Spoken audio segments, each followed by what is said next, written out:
Today's video is going to be on Michael Venom Page. I forget the name of the viewer who commented and recommended I do the MVP showcase next, but shout out to you. Appreciate the support in the stream, and here goes a MVP showcase. Now, I can only do so much with MVP because this game's like really based on pressure fighting, so people are just like glued to you. So I'll try to use my footwork as much as I can. We're gonna be taunting. We're trying to give off that true MVP experience. And we even have a Division 20 fight at the end of the video. So if you guys want to see a little bit more of a competitive fight where it's back and forth a bit, definitely stay tuned for that. But we're going against a Leon Edwards, which his main advantages are going to be his kicks. We're just trying to get under our opponent's skin for the most part. Just by taunting him and just, landing what we want to land. MVP is relatively new to UFC, but not to the MMA space. He's been getting flashy knockouts in Bellator for years now. But he is at the tail end of his career just about, and he decided to sign with the UFC. His debut was against Kevin the Trailblazer Holland, and he had a beautiful debut. Some of the best distance management I've seen next to Wonder Boy, just landing everything he wanted to land for the most part. Timed everything very well and overcame any obstacles in that fight, which is beautiful to see. It was surprising. It's a Bellator fighter, so we just didn't know if he was that good or not. He has a really great Taekwondo background, so that's how he has mastered his style and applied it to MMA, which is beautiful to see. That's what MMA is all about. But then he unfortunately suffered his first UFC loss against Ian Gary. It was a lackluster fight for the most part. It was a lot of grappling. I don't blame him.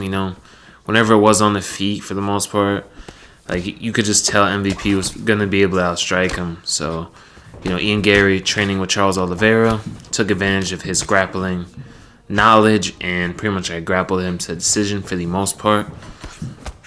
But now we get to see him at middleweight, so he's moving up a weight class to face Shara. I think they call him Shara Bullet. I'm not sure about the last name. Really long last name, but I'll try to pronounce it in the showcase that I got going for him probably for tomorrow. I feel like he's going to walk through him for the most part. Not walk through as in, pressure him and just knock him out, but I think he's going to crack him with some hard shots, and I think he's going to get him out of there. I truly believe that MVP will get this done, and he did say this was a one-off, so after this, it will be back to welterweight at 170.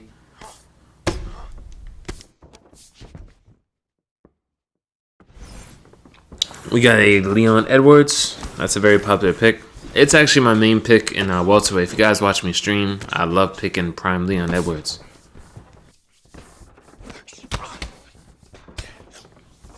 Mainly for his really good grappling, very underrated. He has really good submissions, good top game, great takedowns on the prime alter ego.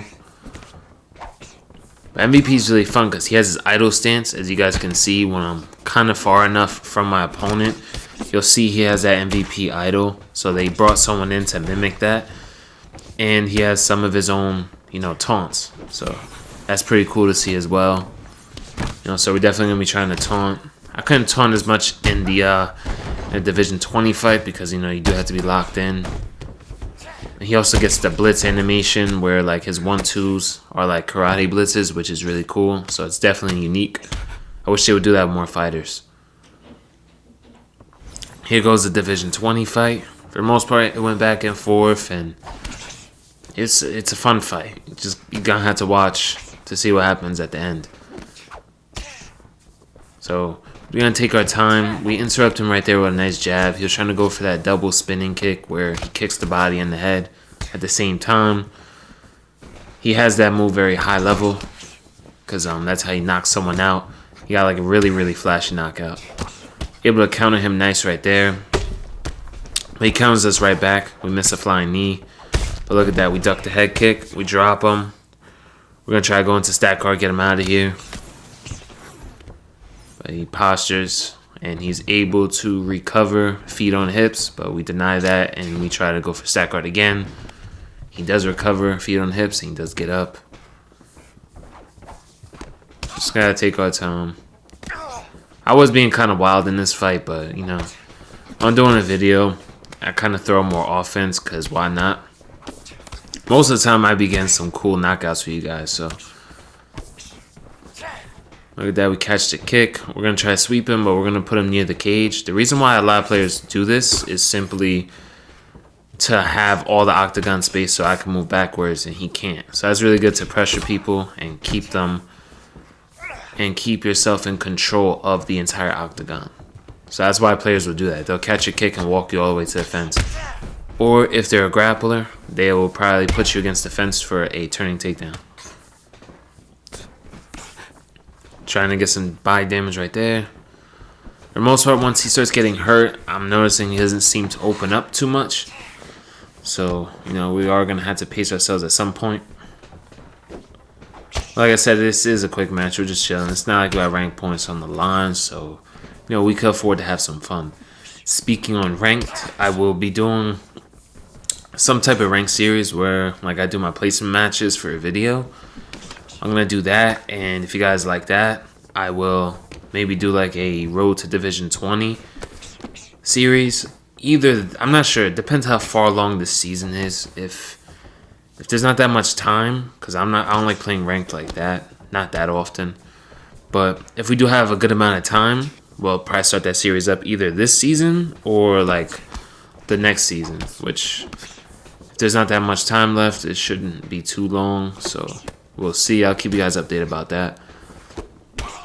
It's really cool to see MVP here, you know. There's always those what ifs, like, you know, Fedor never came to the UFC. You know, there's people that just never signed with the UFC. So being able to see Michael Venom Page fight against UFC fighters is amazing. And I'm really happy for this weekend because, I mean, it's a great card. It's an amazing fight night card, and if you guys are boxing fans, I believe the name is Morel versus Benavidez, so that's going to be like later on, way after the UFC card. The UFC card's at 12 p.m. Eastern Time, and the boxing card's going to be at, I believe, 8. So probably that main event's going to be at like 10 p.m., so you could definitely watch both with no issues at all. Look at that, we duck that nice head kick, and we drop him right here. Guess he was not trying to skip the replays for some reason, but hey, we're back into it. I've been interested in this fight for a while. I've been watching the lead up for Benavidez and Morel, I believe his last name is, for a couple months now. I just see the bad blood, and I see they don't like each other, and it makes the fight interesting. I believe they both have pressure styles too, so I would love to see how that fight goes.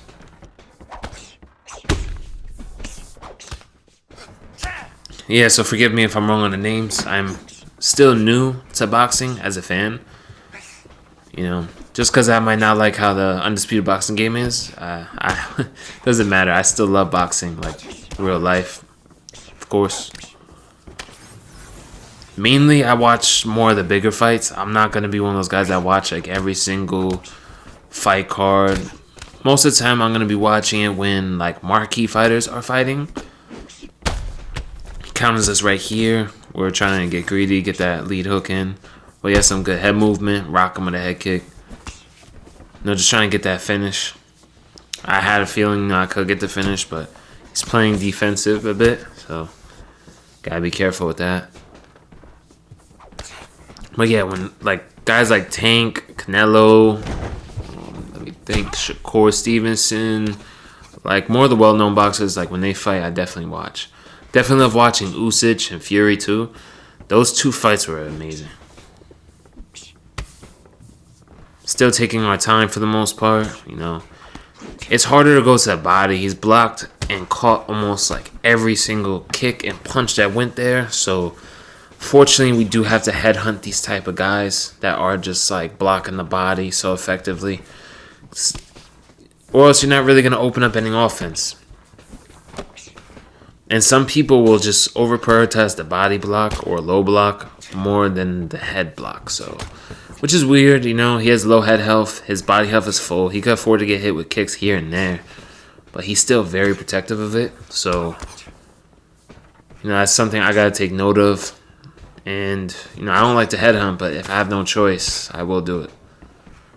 You see, look, he's catching every teep. I'm trying to add in these little things. He's not really, letting me hit that body at all. So I just know he's really worried about the body. So my success is probably going to come from strikes going up top to pressure him into, blocking low. But,